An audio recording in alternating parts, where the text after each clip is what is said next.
Hi, I'm Danny Lipford. And I'm Chelsea Lipford-Wolf. Thanks for watching this episode of Today's Homeowner here on YouTube. And don't forget to leave us a like and a comment. And be sure to share with a friend, subscribe, and hit the bell icon so you get notified of new videos. Thanks and enjoy the show.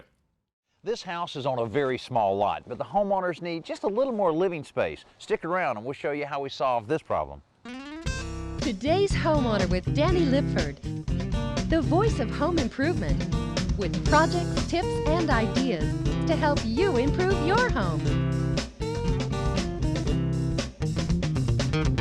All across the country, land is so expensive, so it's not uncommon to find a building lot like this with a house on it that virtually covers the entire surface of the lot. In this particular case, we have a driveway on this side, and on the other side, there's only about 8 feet between the house and the property line where you see the brick fence. So not a lot of space to add on to this house. And the homeowners really need another bedroom and another full bath to kind of satisfy their needs for a growing family. Now, to solve the problem, we found this great courtyard patio on the back part of the house that will enable us to build a roof over it, pour a new slab, and have just the amount of space to take care of that bedroom and bathroom.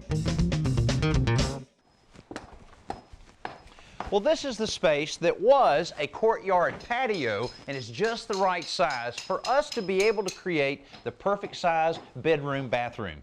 The 18 by 20 foot concrete and brick patio was bordered on two sides by the house where the roof line extended over it to create some covered outdoor space.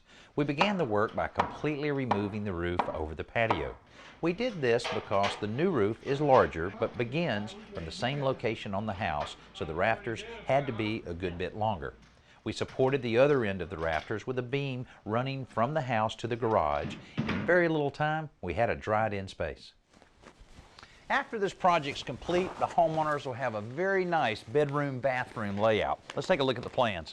In the before plan, you can see a small half bath that is located in the back of the garage. We're eliminating the garage entry to this area and using the half bath as part of the new full bath we're creating for this bedroom addition.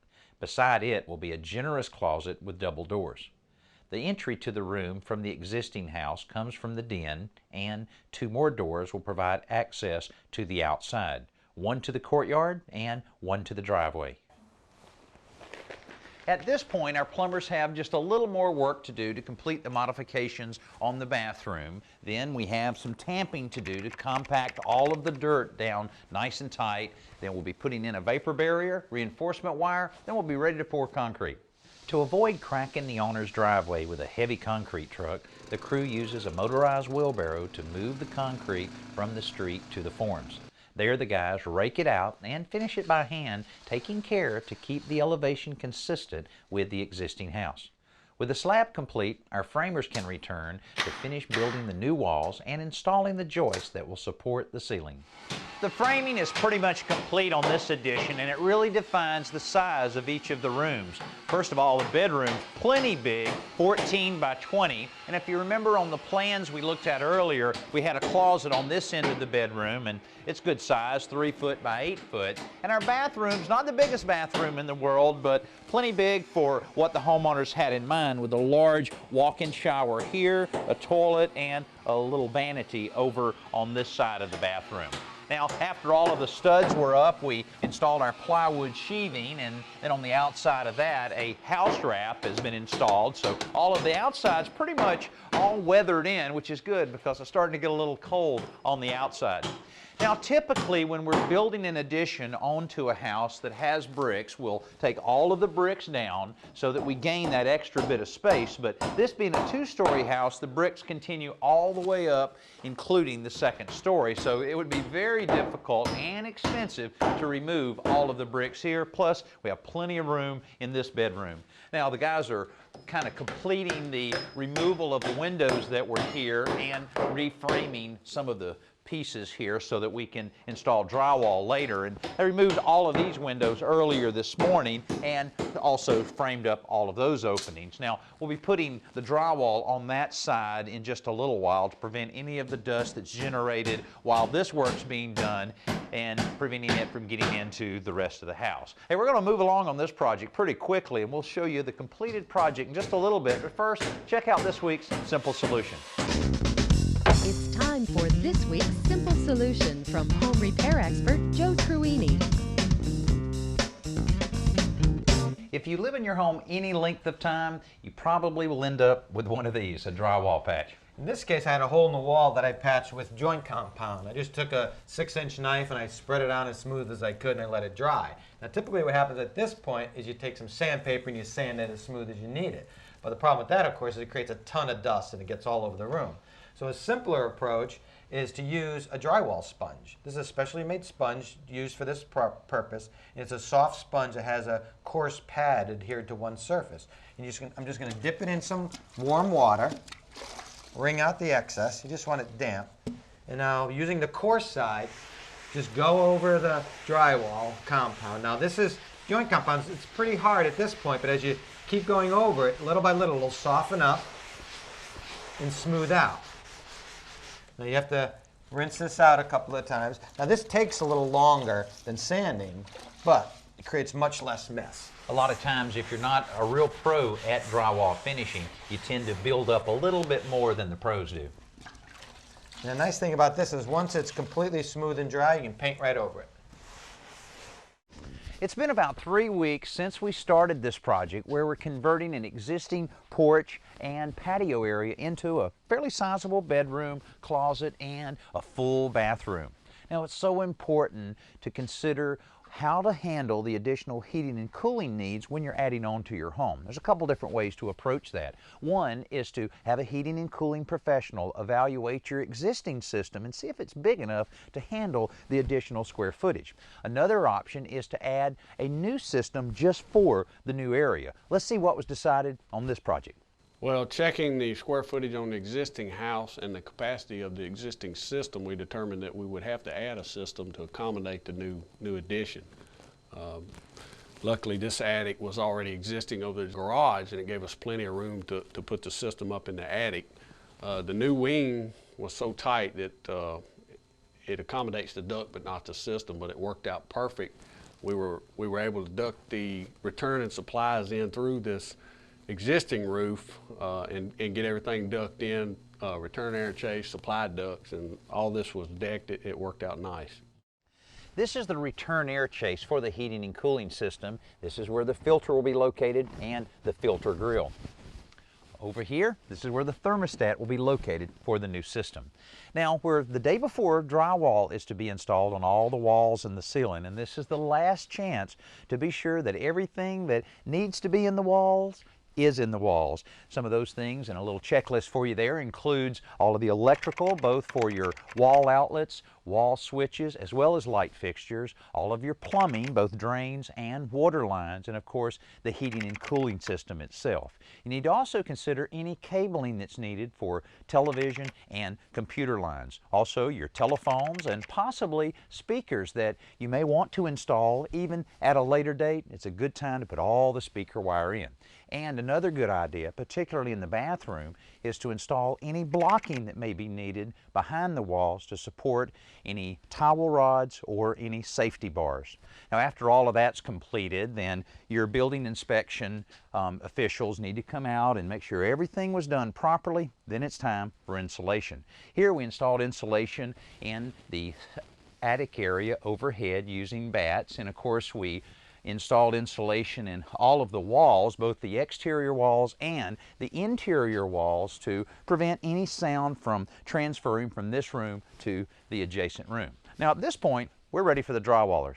The installation of drywall changes an addition project more than just about any other facet of the job because it visually turns the corner from being outside space to inside space. It's a noisy, dusty process, but it creates a great transformation. The next big change is the trim, which starts going in after the drywall is finished. To match the rest of the home, the finished carpenters are adding a little detailed band above the baseboards and using the same profile of crown molding that the original builder used. These kind of details go a long way towards disguising the fact that this room is an addition. As soon as all of the trim work and doors were installed, our painter dropped by to apply the very important coat of primer. Now, we had a lot of raw wood here with all the doors and trim, and so sealing all of the pores of the wood with the primer is very important to ensure that the other coats of paint that we apply to the woodwork will adhere properly. Also, the primer is great for raising the grain of the wood a bit. That makes it much easier to sand. So when the painter's back out, he will sand down all of the woodwork with a real fine sandpaper, clean it, and apply 2 more coats. And that's one thing that a lot of homeowners forget to do, is to prime and to put sufficient paint on. But with the primer and 2 coats, you have a good protective layer that'll make the paint look good for a long, long time. Now, another thing is to prime before you apply any caulk. Here, the priming was completed, and then they caulked all around all of the joints so that now they're ready for the finished coat. Hey, it won't take long before these guys will have all of this painted, a little bit of flooring, a little bit of hardware, and this will be a completed project. And we'll look at all of it right after our best new product of the week. Let's join Danny at the Home Center to check out this week's best new product. Faux finishes on your interior walls are more popular than ever before, and now you can get professional results with the do-it-yourself paint system from Behr. Now, here's how easy it is. First of all, you paint the wall with a flat enamel paint, let it dry. Then you grab a can of Bellagio Faux. You can have it tinted any color that you wish to match any of the other accents that you're working with within that room, and you apply it using a nylon polyester brush that's available readily, and you apply the material very generously all over the wall, starting at the top and just working your way down. You really don't even have to cover 100% of your base coat. After that dries to the point that it just barely loses the wet look, then you grab a trowel like this and you rake it across it to create any type of finish that you can imagine, and there's really no wrong way of doing it, just your own personality can really come out. And to really make it easy, it comes with a free DVD to show you step by step exactly how to get those professional results. We're back out on our bedroom bathroom addition, and I mentioned earlier in the show that this is the only space we have on this side of the house to bring all the materials we need for the addition. Now, we also have the driveway to bring in some of the materials, but one big load of materials that we have to bring in is the bricks to fill in the rest of the wall. Now, that's one of the key areas in order to make the addition not look like an addition, is to really blend everything in, both the color of the mortar, color and style of the bricks, and the technique that the original brick mason used to lay these bricks. You can see how it has a bit of an indented joint there. We'll match all of that up, and you can see how we've toothed everything out real nice and neat, so that once everything is tied in and a little bit of weathering, it should blend in just perfectly. Now, we've also installed a couple transom windows up high here, and this is really a good way to introduce natural light into a bedroom without taking up all of the wall space, and also it's very private since they're way up off the ground like they are. Now, I also mentioned earlier in the show how we have 2 entrances into this bedroom, one on this side that'll allow the homeowners to come right out into this little courtyard. The other side leads out into the driveway. The original breezeway on this home is just the perfect location for the private entrance into the bedroom. Also, it's very convenient to the garage and the kitchen. Now, I mentioned earlier there's also an interior doorway that leads right in to the living room itself. Hey, at this point, we're ready for our brick mason. There's not a large volume of work here for the masons, but as with most additions, there are plenty of details. Everywhere the new bricks meet the old is an opportunity to disguise or advertise the fact that this is an addition. These mortar joints not only have to line up with the existing structure, but they should also match in style and in color. Choosing the right mortar mix solves the color issue, but style requires some creativity. Each new mortar joint is raked carefully to give it the same beaded profile that is found on the existing masonry. When the mortar is dry, the bricks are scrubbed clean with a mild acid solution to remove any excess mortar before the masons call the job complete. Our painters have completed all of the work on this addition, and this is where you have to be so careful in the final little stages of a job not to damage anything that you've already completed. Now you can see the materials that we have left on the job are all kind of put in the center of the room instead of leaning them up against the wall that could really cause some damage. Now here at the doorway walking in is an area that's real prone to little nicks and dings, and I can see someone has already caused us a little problem here on the corner. That'll have to be touched up when the final touch-up is done by the painter. Now our next big step is the installation of our flooring. Now this slab's been down about 6 weeks, and most of the time the moisture content in a slab after 6 weeks is low enough to install just about any kind of flooring. The flooring we're putting here is a glue-down hardwood floor that will match the adjacent room, and it really has to have a moisture content in the 10 to 15% range. We checked this recently and it was around 20 to 21%, so we're going to have to give it a little more time to dry out completely. With our air conditioning and heating system in operation now, it shouldn't take but just a couple more days. As soon as we get a moisture reading in the safe range, the flooring crew goes to work installing the new floor. These unfinished tongue and groove planks are comprised of several layers of wood glued together at right angles. This layering process makes them more dimensionally stable during changes in temperature and humidity. The boards are glued to the slab with an adhesive that is applied a little at a time with a notch trowel. Terry staggers the end seams as he places each plank and then taps them home with a rubber mallet. This forces the boards tightly together and seats them firmly in the adhesive. A filler compound spread over the surface fills the tiny gaps between boards before the final sanding begins. After they finish the first pass with the sanders, then they'll change the sandpaper to a paper that's not quite as coarse. Then they'll go over the whole floor again to really get it nice and smooth. After that, a thorough cleaning, then the stain will be applied. After that dries, a couple coats of sealer to protect the finish, and a little bit of drying time, and it's time to move the furniture in. And we'll look at that next. Let's head outside for Around the Yard with lawn and garden expert Tricia Craven-Worley. Water can be one of the best friends of any planted area, but if you get too much in one concentrated area, you end up with erosion. That was the problem here. A rut had formed because of the runoff from the rest of the yard. So what I've already done is cut a piece of burlap to size. And as you can see, I've already put holes in it. Now these holes are going to be where I'm going to put the ground cover that I've selected. It's this little jasmine. And all you're going to do is in the slits that you've made is put the plant. Don't worry about the dirt getting on top. That's just fine. Now, is the burlap better than, say, using just regular landscape fabric? Well, landscape fabric is meant more as a weed block, whereas this nice burlap is very, very biodegradable, and it will disintegrate over time. So for our purposes here, as a ground cover, this is a much better choice than that.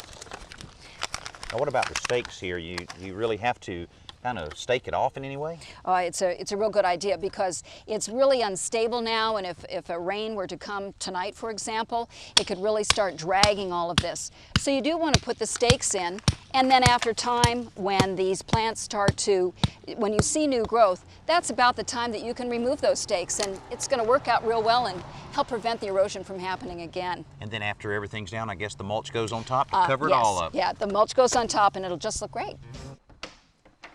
I love it when the project's finished and the homeowners start moving in a few of their furnishings to make the space their own. Just think about what we started with here. It was just a small little patio. Part of it was covered with a roof. What we did is installed a slab that leveled it up with the existing house, built a few walls, extended the roof, windows and doors, and the brickwork that ties it all together that makes it look like original construction. Now what we've ended up with is a very sizable bedroom, plenty of closet space for both hanging space as well as additional storage up above. That's always valuable. And the original half bath that was located in the garage adjacent to us became a very nice elaborate bathroom with a new shower. And the layout of this place is perfect with the closet, the bathroom, a private entryway from the driveway, and another entryway leading out into the courtyard. Hey, the homeowners are set up with everything they wanted and needed in this bedroom space. And I hope you enjoyed seeing this transformation from a small little patio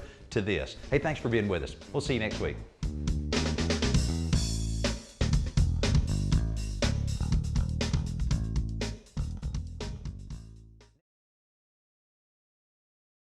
Thanks for watching this episode of Today's Homeowner. And don't forget to like, comment, and hit the bell icon so that you'll be notified of new videos. And be sure to click around and watch some more videos while you're here.